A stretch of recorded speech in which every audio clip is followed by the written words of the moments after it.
মুর্শিদাবাদ জেলার একটা বড় অংশের মানুষ বিড়ি শ্রমিকের কাজ করে জীবিকা নির্বাহ করেন, কিন্তু নতুন বছরের শুরুতেই মুখ ভার তাঁদের।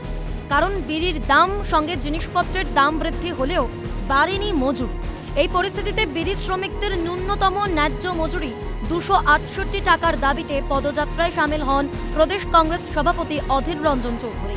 শনিবার বিকেলে শামশেরগঞ্জের পুরাতন ডাকবাংলা মোড় থেকে পায়ে হেঁটে পদযাত্রা শুরু করেন প্রদেশ কংগ্রেস সভাপতি। ফরাক্কা থানার অন্তর্গত মামরেজপুরে পদযাত্রা শেষে একটি জনসভায় বক্তৃতা দেন অধীর চৌধুরী। সরকার কথার খেলাপ করেছে, শাসক শিবিরকে তোপ অধীর চৌধুরীর।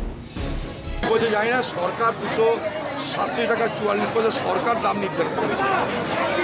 সরকারের কাছে দাবি করছি আমরা তৃণমূলের নেতার কাছে কোনো দাবি করিনি। সরকার তার জবান দিয়েছিল, তার ওয়াদা করেছিল, সে ওয়াদার খেলাপ করছে। সরকার ওয়াদা খেলাপ করছে, আমরা নয়। পাল্টা আক্রমণ করতে পিছু পা হয়নি তৃণমূল। যখনই ভোট আসে ছবি দেখাতে হবে, চেহারা টিভির সামনে কিছু মানুষের জন্য বলতে হবে, করার জন্য নয়। এদিকে কংগ্রেস ভার্সেস তৃণমূলের বাক্য বাণে আগামী দিনে দুই দলের জোট বাঁধার সম্ভাবনাকে ক্ষীণ বলেই মনে করছেন রাজনৈতিক পর্যবেক্ষকরা। অন্যদিকে বিড়ি শ্রমিকদের পাশে নিয়ে আন্দোলনের হুঁশিয়ারি দিয়েছে বামেরা।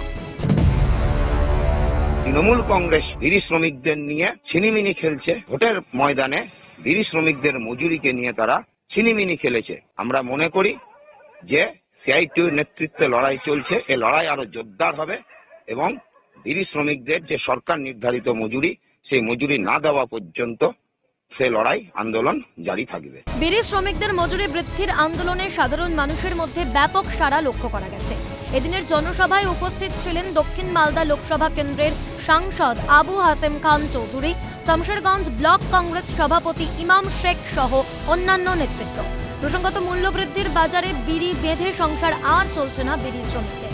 এখন কবে বাড়ে মজুরি, সেই দিকেই তাকিয়ে তাঁরা। মুর্শিদাবাদ থেকে শিবা সরকারের রিপোর্ট, ক্যালকাটা নিউজ।